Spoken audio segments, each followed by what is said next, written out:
Are you paying too much in taxes? Elevated Tax and Accounting is a firm that specializes in tax planning and strategy to minimize your tax bill. Elevated Tax consult with you on tax strategy throughout the year, so no more waiting until the end of the year and hoping for the best. As a business owner, you know your sole focus should be spent working on your business, not in it. Outsourcing gives you the time to concentrate on the core reasons you started your company, to create and innovate a top-tier product and generate profits. Elevated Tax and Accounting, elevating you and your business with a modern professional touch. Week 7 breakdown, catching up with the coordinator, and we're doing this little off-season because Montana State has a new offensive coordinator. Pete Sterbick joining us here on the Big Sky Breakdown. Coach, thanks for being here. How you doing?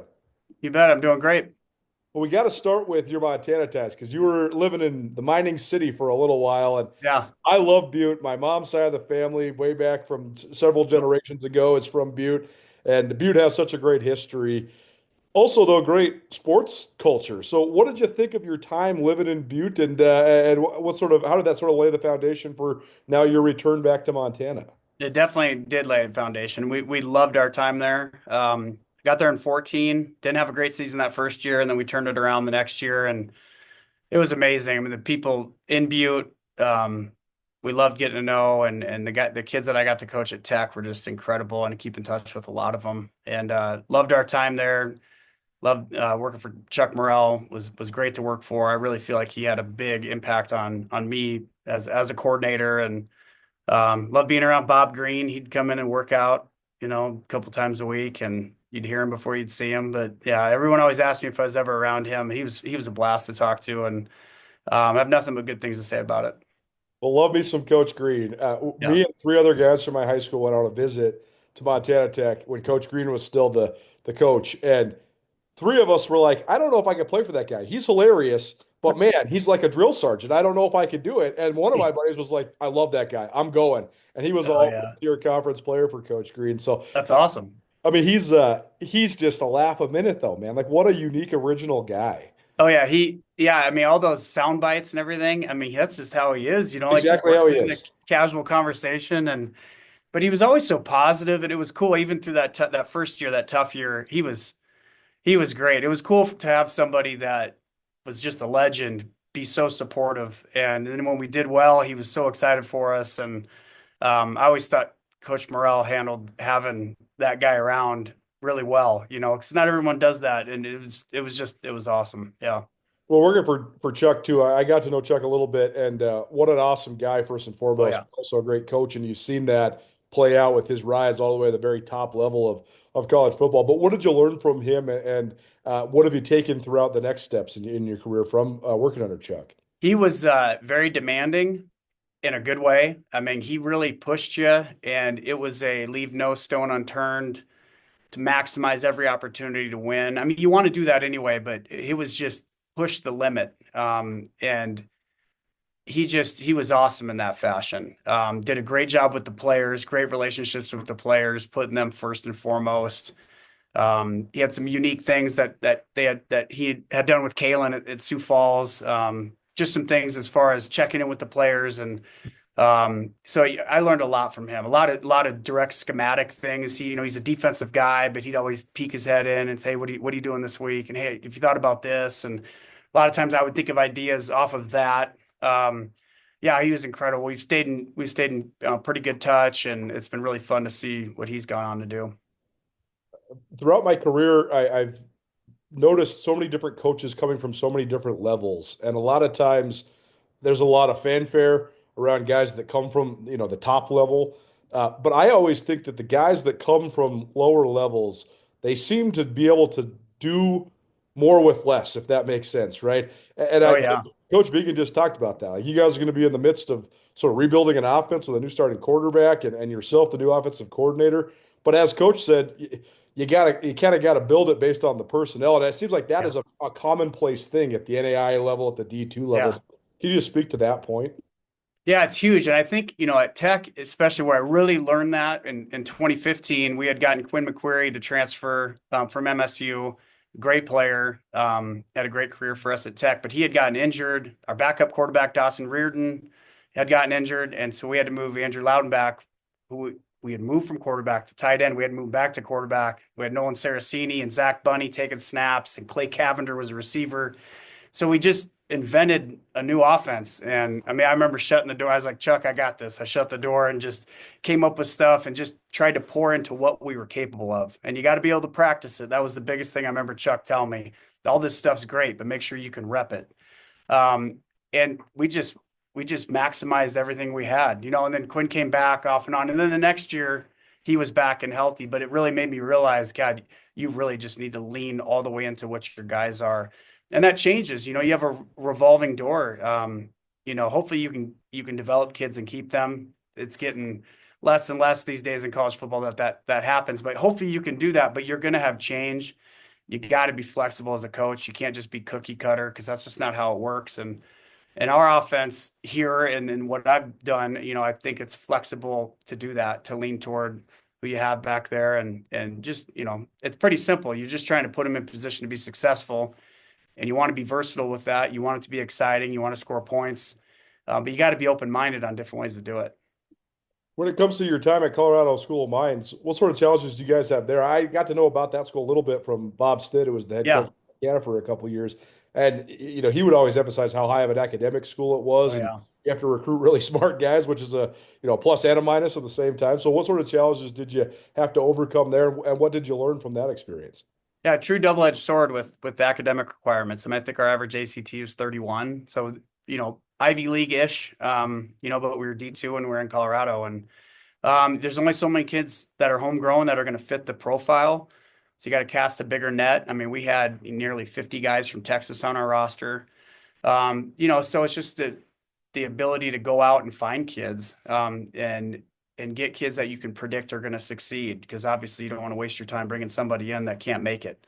And then athletically, sometimes that limits you a little bit. I think we got more athletic as we went on, and we're successful and just kept building on top of that. But on the flip side of that, if we weren't as athletic as some teams, we would honestly just out-discipline them, not make mistakes. And in some of those tight games, our guys would continue to do things the right way, and the other team would make a mistake, and that's when we'd really take advantage.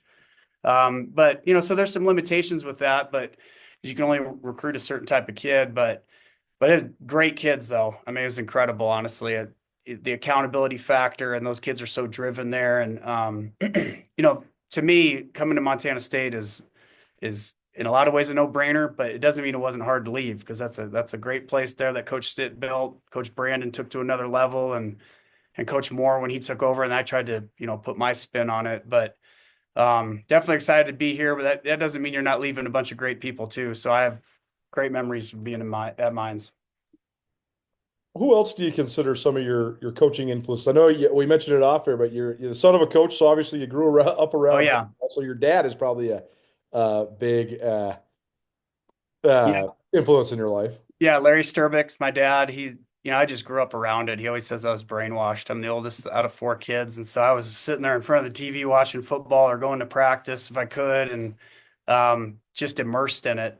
So definitely him. Mike Woodley was an assistant under Dan McCarney at Iowa State, and that's an Iowa legendary family.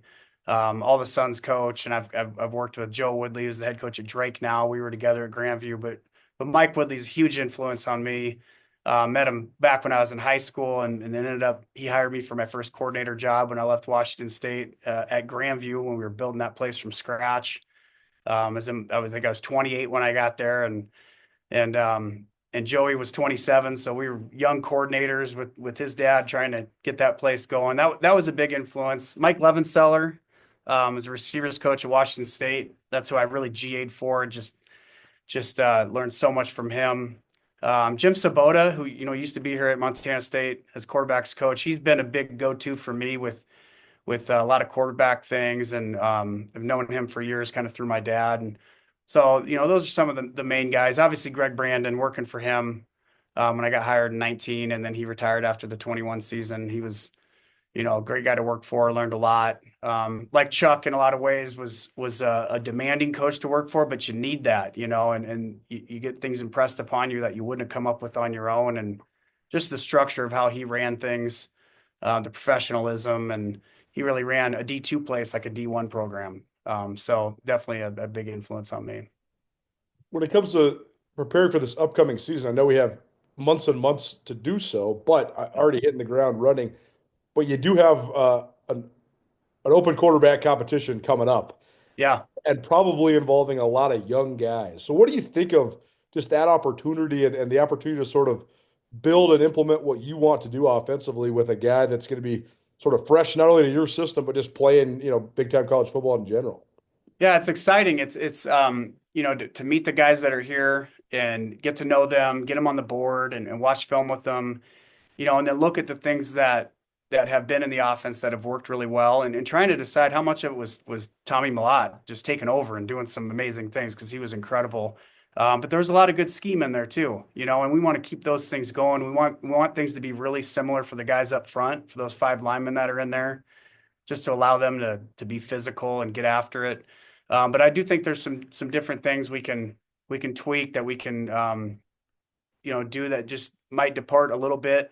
But we'll see what those are. I think we're going to come up with a plan. We're going to go in, have an installation plan, of course. But then as we get into spring ball, then you really get to see things come to life. And that's when I need to get to that point, obviously, where I'm really able to see how those guys react, and how they compete. When we're going against our defense and in a team segment, it's third down. How do guys do when it's 3rd and 6 and they're getting the blitz coming at them? And, because they haven't been in those real time situations. I know Chance got in there a little bit, but that was later in games. So I'm excited to see what he can do, even if it's just spring ball when it matters a little bit more and he's got a chance to be the guy and get Jordan in there and Patrick and just, find out really what they are and where we need to grow from and how their teammates respond to them and just, their leadership capabilities, because there's things you can see in the weight room, and the things you can learn from them just by watching film with them, but they got to be able to do it on the field. So I'm excited to get to that point with them. When it comes Big Sky Breakdown, proudly presented by the Bobcat Collective at Montana State. The Bobcat Collective is the NIL collective that serves Montana State University student athletes. The collective has partnered with Montana State to connect fans, alumni, businesses, and local nonprofits with Montana State student athletes. Opportunities through the collective allow student athletes to earn compensation while serving the greater Montana State University community. Sign up now for memberships and enjoy automatic entry into raffles for free tickets while supporting the bright minds at Montana State. They have multiple different membership tiers, and you can also be a one-time supporter, and you can also business partner or corporate supporter. Visit bobcatcollective.com for more.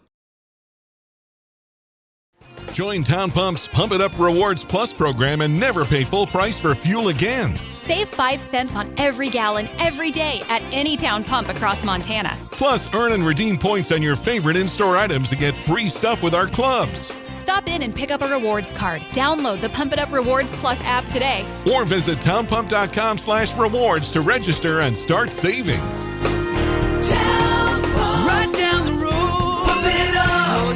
When it comes to evaluating a quarterback and a quarterback competition, so many different things that go into it. Obviously, these guys are D1 players, so they're all going to be able to throw the ball to at least a certain extent and dissect defenses and stuff. But how much do you sort of analyze the intangible elements like the leadership and being able to lead a group of young men, and also how much do you put into the intellectual part and learning schemes and all that, sort of just go through your evaluation process for quarterbacks? Yeah, well, I was just talking to one of the guys this morning. I mean, you always got to be pushing that leadership aspect, and it can't just be by example as a quarterback. Quarterback's just such a unique position. I mean, they really need to be able to lead the whole team. Starts with them being accountable for themselves and being a good teammate to the other quarterbacks in the room. I really believe in that. Guys need to help each other as much as they can, but then it has to carry over to the rest of the offense and how those guys respond. And them understanding a little bit like a coach on, if a receiver runs the wrong route, they've got to be able to coach that guy up to a certain extent, and then understanding how to do that with who that person is. I think that's really important. And that's just kind of an ongoing thing. If it was super easy to analyze all that stuff, then there'd be some easy system, but there's not, and so I think as a coach, you just have to be cognizant of how that's happening, how it's organically occurring. And, then there's some things, we'll track completions and attempts and missed throws and decision-making and some real tangible numbers. And I'm usually pretty forthright with the guys in the room on that, and here's where you guys are, and trying to track everything. So we have some things to really gauge off of. But I'm excited to see how they operate within the offense. Some of the new things that we're going to bring in that I think will fit really well. And we've got some time. We've still got a month and a half till we even get close to spring ball, but it's like guys are antsy. They have urgency. They're gearing up for it now. They want to do as much work now as they possibly can. And I really think the whole team's like that. You can see the hunger in there when those guys are getting after working out. But those quarterbacks are watching film, and they're trying to do everything they can. So when we do get to the point that we're out on the field, that they're ready to just play ball and pull the trigger and go. One interesting trend as somebody that follows the FCS at large, you looked at the top 5 teams this year, Montana State included, but South Dakota State, North Dakota State, South Dakota, and UC Davis. And every single one of those teams had a guy who was a third, fourth, or fifth year starter at quarterback. Like every single one of those guys had been a starter when they were a redshirt freshman. I think part of that's probably symptomatic from the COVID year, right? Like Tommy Mellott got an extra redshirt year, so he was a little bit more prepared. Same with Mark Gradowski.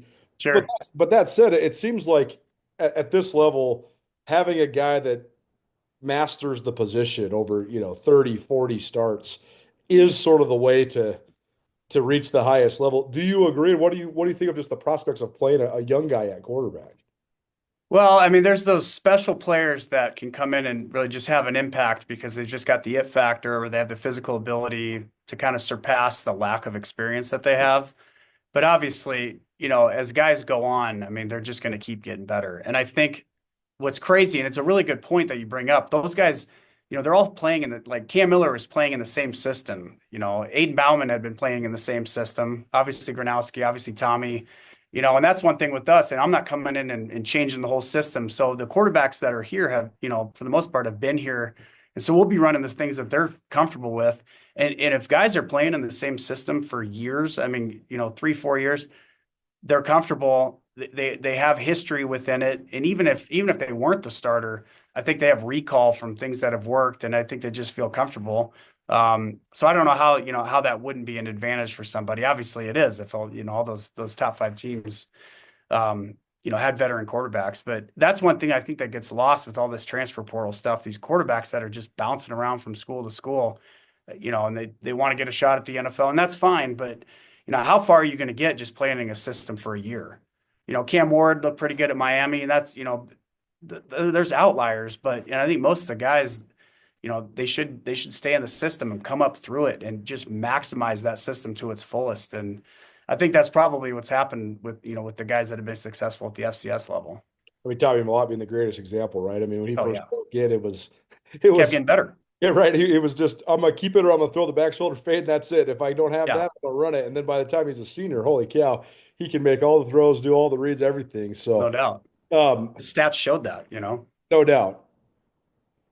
Running quarterbacks have been such a huge part of Montana State's offense. Yeah. And some would say even maybe too big of a part at times over the last 10 or so years. Obviously, Troy Anderson's a huge outlier. You're never going to have another guy like that. But Chris Murray and Tommy Mellott, I mean, these guys are some of the great running quarterbacks in the history of the conference. But that's sort of another double-edged sword, right? The +1 run game. Oh, yeah. Such a huge part of an offense. But if a guy gets busted up, then what do you do? So what's your theories when it comes to the +1 stuff that you guys can run in the offenses? Yeah, if guys are capable of running, the kid I had at Colorado School of Mines, John Matoka, was incredible.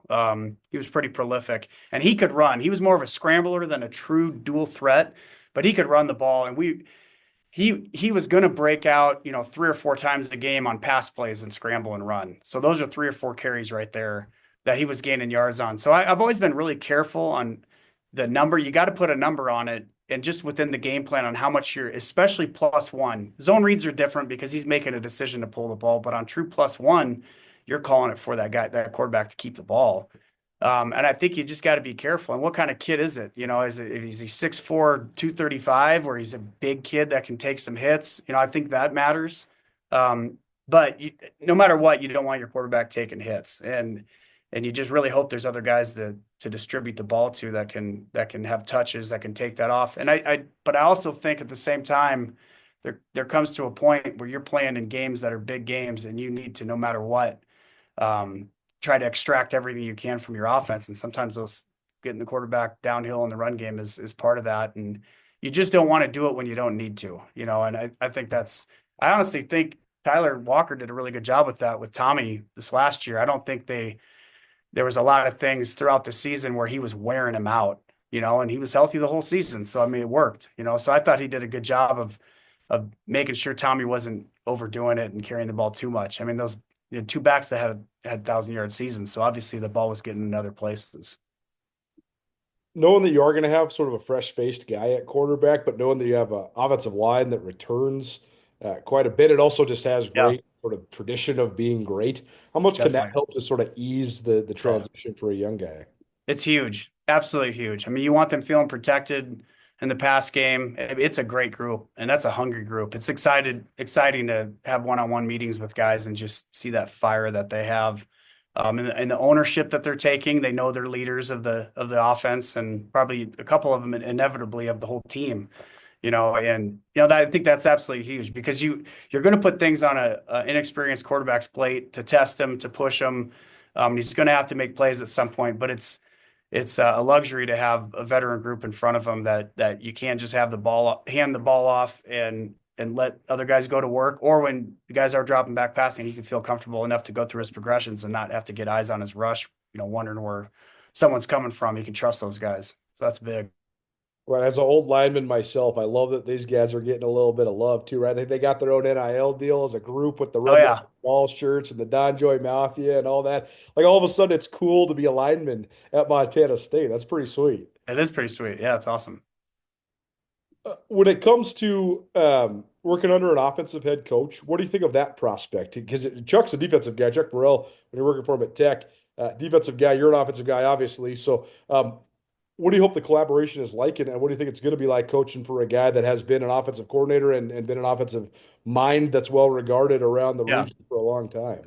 Yeah, he kind of Coach spoke of that early on in the interview process because I asked him, and how involved are you? And, he'll be in the room early, just to make sure he's on top of the things that we're doing. But I know he's not a micromanager. I know he doesn't want high maintenance coaches that he needs to look over their shoulder all the time, and so I think I think one of the things about hiring me that, I've been through the battles and been calling plays for a long time. So I think there's a trust factor, but I also feel like I do have to earn that to a point where, he knows, all right, hey, this guy can do it. The other coaches in the room, that those guys will collaborate to a level that we need, where he can go be a head coach and not have to be around more than he wants to. But at the same time, I want somebody that I can pick his brain on and say, hey, what in the past have you seen this? Or, because obviously he's going to have all this recall and every D coordinator that's back in the league that we play. And I pride myself on being able to do the job and find the answers, but I also really like having resources to go to. And it's nice when you got a guy right next door that has been through a lot. So it's, I'm anticipating a great relationship there and just, having somebody that is right there if we need them, but then also has hired us to do our job, and is going to let us do it. Last thing for you then, what's this next 3-4 months, sort of this first quarter of 2025 look for you? Obviously, you're going to be probably implementing some stuff, getting to know the players, but obviously, are you going to do some scouting on Big Sky teams as well? What's sort of the process like for you here leading up to and then throughout spring football? Yeah, the biggest thing getting here within the first week is getting to know the players, sitting down one-on-one with them, and just finding out about them and let them get to know me. Because you could say hi to them in passing, but there's just that trust and that relationship only goes so far. You really don't get anything established in that. But when you sit down and take the time with them, I think they appreciate that. I appreciate that. I mean, it's the best way to find out about them is to ask them. Ask them questions about their family and what they're into and all those kind of things. So that's already started. And then offensively as a staff, we've met. We've talked about. I think next week we're going to kind of start working towards spring ball install, and that's always going to be fluid moving forward. And and then obviously the guys are in the off-season workouts, so it's a whole bunch of things going on at the same time. But just trying to make sure that when we get to that spring ball right after spring break, that we're ready to roll. Things should be really set up and ready to go before we leave, and they will. And excited to get to that point, just excited to keep moving through everything. When you're new somewhere, I mean, there's all this orientation and onboarding and getting an email address and a net ID and trying to find a house and all that kind of stuff. So it's a little bit crazy, but it's honestly really fun, and it's a change that I felt like I needed and wanted, and I'm just excited for all of it. Pete Sterbick, you're on Catching Up with the Coordinator, part of the Big Sky Breakdown podcast series. Coach, great talking to you, man. Thanks for being here. You bet. Great talking to you. Marry me in your future, or maybe you do it all over again.